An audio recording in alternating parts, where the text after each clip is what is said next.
Hey team, what's going on? Welcome to another episode of the Lifestyle You podcast. It's your host, Lacey Iskra, and on today's episode, I am going to give you guys a introduction to macronutrients, which are protein, carbs, and fat, which to be completely honest, I am very surprised that I have yet to do a podcast on this.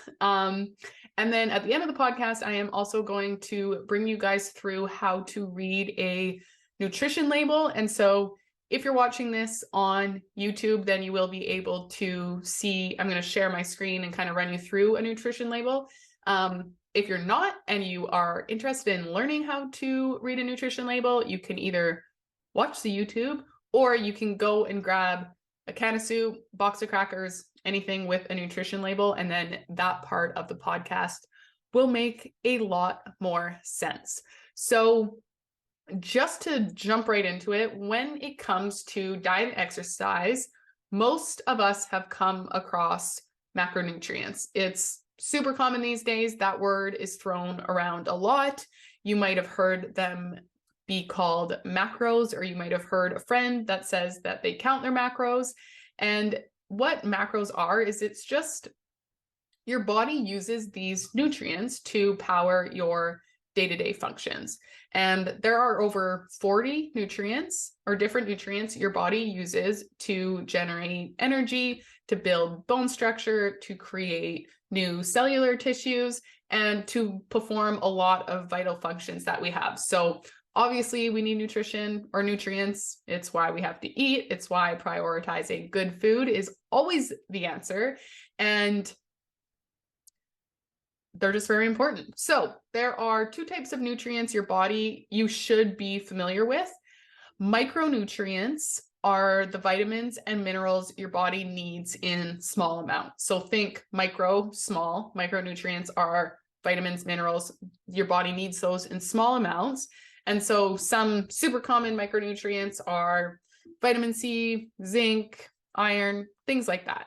And then on the other hand, your body needs larger quantities of macronutrients, which are protein, carbs, and fats. So they're still all nutrients, but you just need a lot. That's where macro comes in, which means a lot. So they are super important.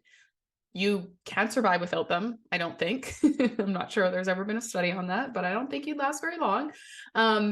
And really, we kind of talk about them as in protein, carbs, and fats, and they all serve very different functions, and they are all needed for very different reasons. And this is why we really preach a balanced, sustainable diet, because when you remove a macronutrient from your diet, you are also removing the benefits that you get from eating that macronutrient. And so that's why if the diet you're on or the diet you're thinking about going on completely removes a macronutrient, like for example, keto, you completely remove carbs. That to me is a huge red flag, because I'm about to tell you how important carbs are for you. So just keep that in mind, that eating balanced, I do believe, is always going to be the best approach. And when I say balance, I do mean a balance of protein, carbs, and fats. And you want to eat similar amounts in terms of calories of protein and carbs. And then your fat intake is going to be a little bit smaller. A very common split would be 30% protein.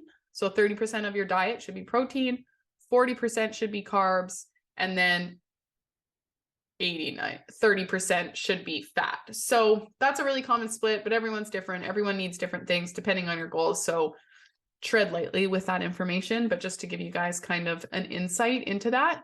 And that's kind of the introduction to what macronutrients are. So first, I want to talk about protein, and it is super, super important for many reasons. It is found in every tissue in your body.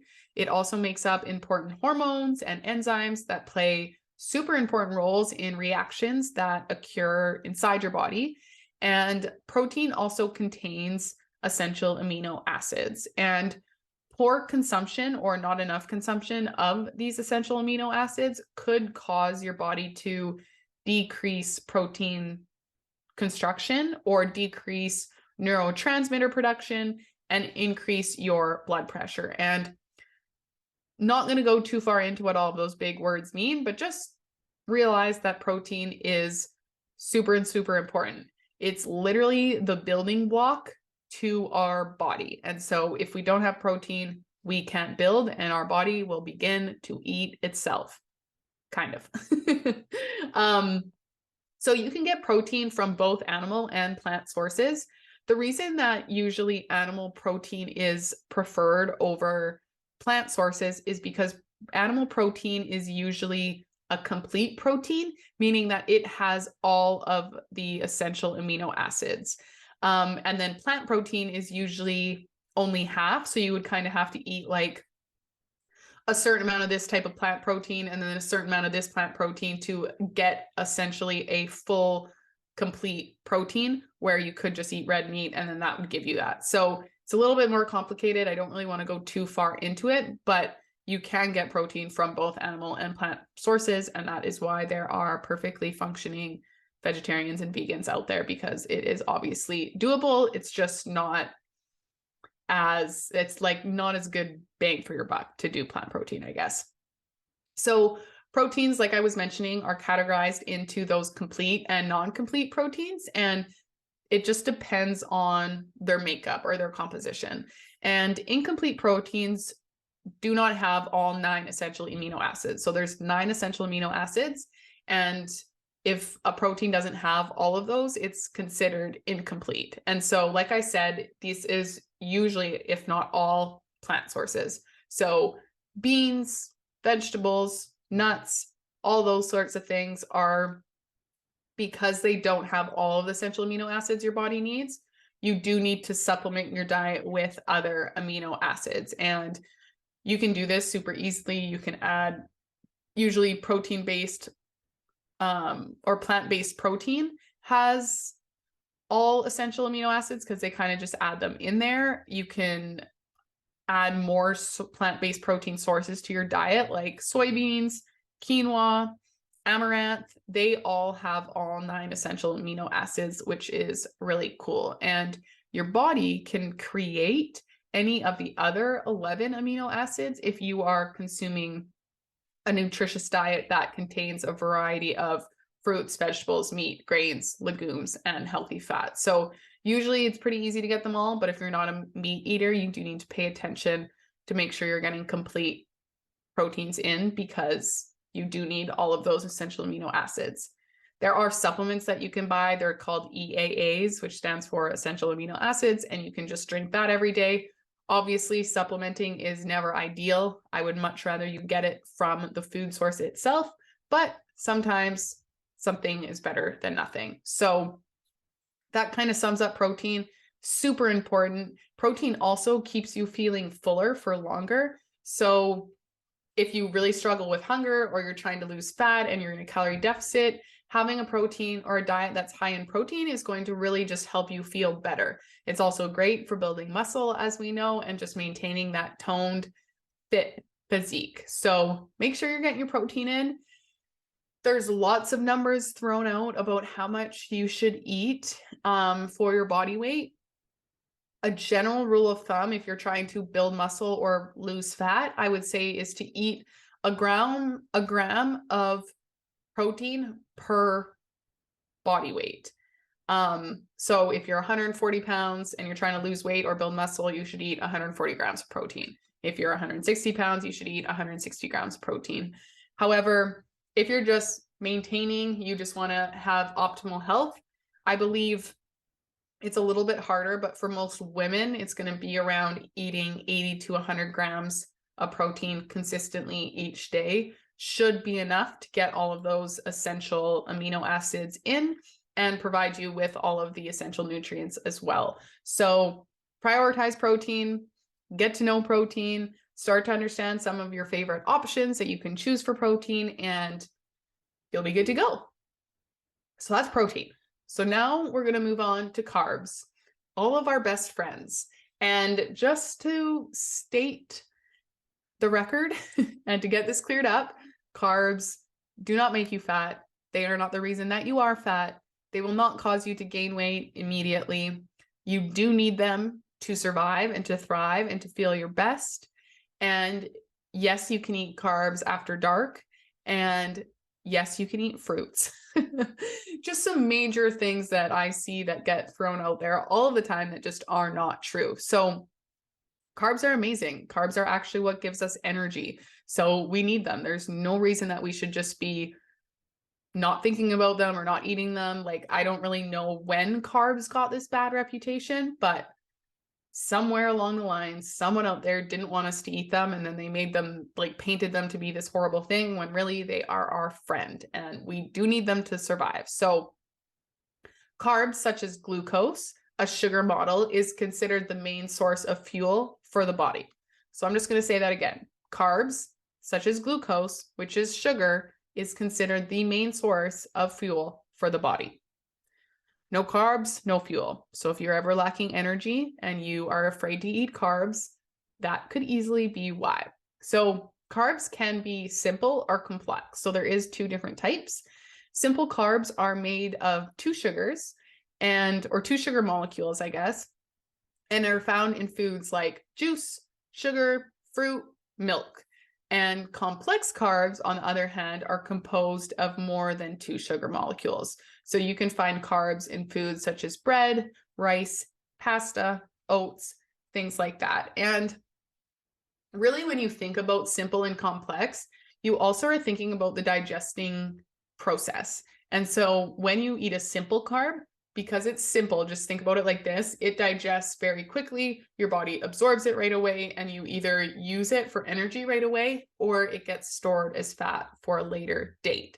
So that's why if you're about to do a big workout, go to the gym, go for a run, whatever it may be, it's actually a good thing to eat some simple carbs, simple sugars right before your workout, because immediately your body's going to be able to digest that and utilize it for fuel right away. And then when you want to think of complex is actually going to take longer for your body to digest. It's going to make you feel fuller for longer. So those are great carbs to have in meals like breakfast, lunch, dinner, so that you stay full for long. Your body digests it and then slowly disperses it as fuel over time. And so you can just feel like you'll have energy for longer. It's not so much like a spurt of energy, if that makes sense. And complex carbs or carbohydrates can also, on top of being simpler and complex, can also be refined or unrefined. And in the refining process, valuable fiber content in foods like bread and fruit are stripped away. So foods such as white bread and most fruit juices are refined carbohydrates. And unrefined carbs include foods such as brown rice and whole grains. So definitely want to gravitate more towards having unrefined carbs. And really the easiest way to decide if a carb is refined or unrefined is just look at its level of process. Like, from where this food started, how many processes did it have to go to get to what it is today, if that makes sense. So literally, usually the less processed that it is, the more it means it's unrefined, I guess, is how I'm trying to say that. So if you're looking for the most nutritious carbohydrate sources, you should aim to consume unrefined and complex carbs like brown rice and veggies. And yes, vegetables have carbs, but don't go down that road of starting to become afraid of vegetables, because now that you know that they're carbs, they are very, very low calories, meaning they don't have a lot of carbs in them. And they have so many essential vitamins and minerals in them that we need to eat vegetables. So don't be scared of veggies just because I said that. They're still very low calorie. So that wraps up carbs. Now I'm going to go into fats. So fats have a reputation of being unhealthy, and some of them are, so I'm not going to completely put that to the side yet, but some of them are actually really, really good for you. And it's so funny because I remember in university, I went through this phase where I thought fats were super, super bad for you. And in fact, I didn't eat any for a long time. And I can remember my mom came to my house and I was living with my friend Brittany, and she's just like, you guys have no fat sources in here. Like, you guys eat no fat. We bought like non-fat yogurt, I don't even know what else that you can buy non-fat, but we bought all no fat. And so despite that, fat is actually really, really good for you. So the truth is your brain is primarily composed of fat. And it means that your brain needs fat in order to maintain health and function. And it's also funny because when I used to do bodybuilding competitions, and I was in prep, my fat intake would be very low. So I'd be eating anywhere from like 20 to 30 grams of fat per day. And you would get insane brain fog. And I remember going to the shopping mall and you're at the checkout and the girl asks for your email or your phone number or your address. And I literally just wouldn't even have an answer for her. Like I didn't even know my phone number because it's just like I had no fat for my brain to function, that I literally couldn't even tell her what my phone number was. So it is pretty crazy when you do eat low fat, how you can actually start to notice your brain not working as properly or as it should. So not only does your fat need fat, or not only does your brain need fat in order to maintain health and function, but fat also plays other critical roles in the formation of hormones, such as the production of testosterone and estrogen. And the body requires fat to carry and absorb and digest vitamins. I think it's vitamin A, D, E, and K. It also keeps your hair healthy and your skin looking good. And like proteins and carbs, fat are also classified into 4 different categories. So there are unsaturated fats, monosaturated fats, polyunsaturated fats, and trans fats. And some of these are going to be more beneficial than others, but unsaturated fats are found in oils that remain as liquids at room temperature. And they can also be broken down into monounsaturated and polyunsaturated. And so, yeah, when you think of an unsaturated fat, if you're like, is this unsaturated? Just think, is it solid at room temperature or liquid? So like olive oil, because it never gets solid, would be unsaturated, where coconut oil at room temperature, it can actually be solid. So that would not be an unsaturated fat. Coconut oil is actually a saturated fat. And then monounsaturated fats can be found in avocados, almonds, and flaxseed, and they can be helpful in keeping your heart healthy. So monounsaturated fats are really, really good. We want lots of those. Polyunsaturated fats can further be divided into the omega fatty acids 3, 6, and 9.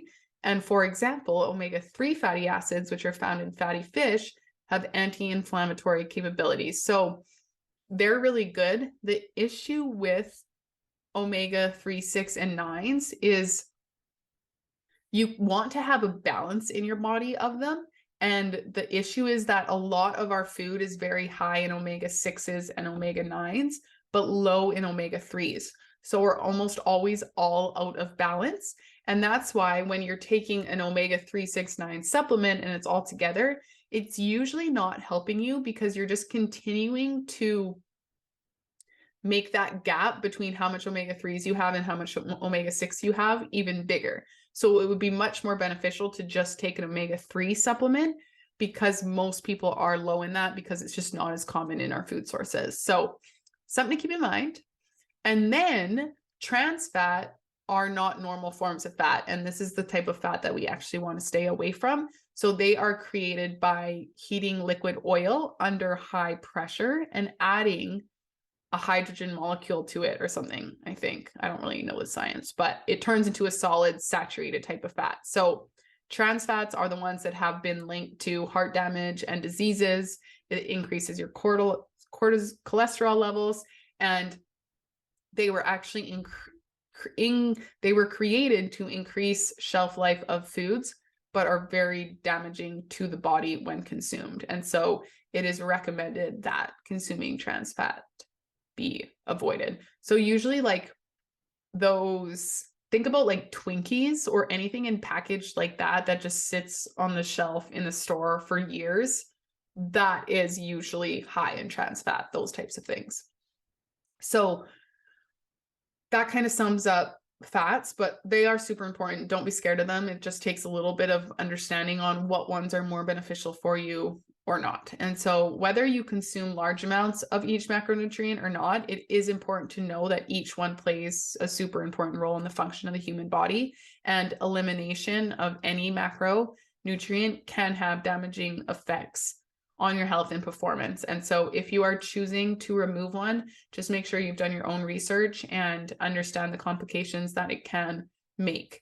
And it has been recommended that the average adult should consume between 45 to 65 grams of carbs, and for like optimal health, I guess. And then 10 to, and this is per meal, I should say, sorry. So 45 to 65 grams of carbs, 10 to 30 grams of protein, and then 25 to 30 grams of fat per meal daily for optimal health. And that's kind of like the introduction, I guess, to protein, carbs, and fats, just to give you a little inside scoop. And then what I'm going to do now is run you through how to read a nutrition label.